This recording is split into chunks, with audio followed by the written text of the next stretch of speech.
Her er et tredje eksempel med en meshoverteret minus 8, hvor tanden ses her næsten horisontalt beliggende med tæt relation til minus 7.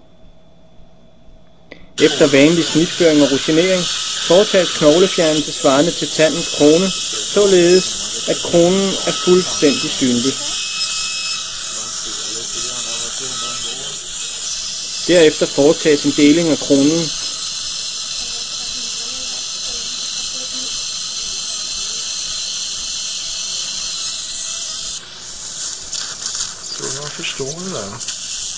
Her ses kronedelingen afsluttet.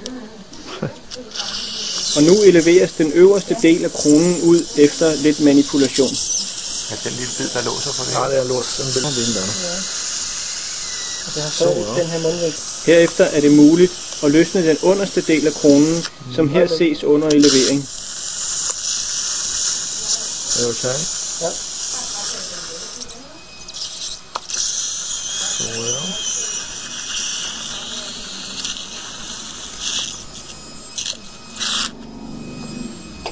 Så.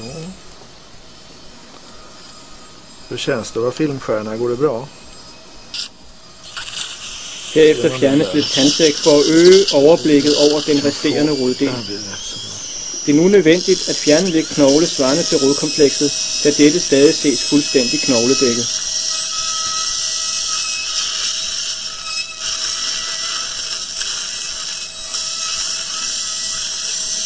Herefter forsøges at elevere rodkomplekset ud i et stykke, men det sidder for fast.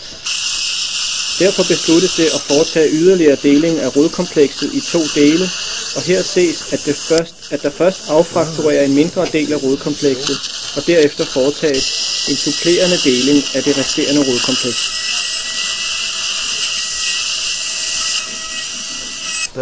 Efter deling af rodkomplekset ses her elevering af den øverste rod, og som det ses her, er der en særdeles kraftig afbøjning på denne rod. Denne afbøjning er formentlig årsag til de vanskeligheder, der viste sig under den initiale elevering.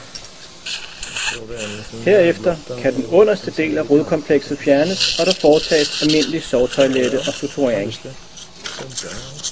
Dette afslutter den første undervisningsserie om visdomstandsfjernelse med Lars Eriksson og Anders Nattestad.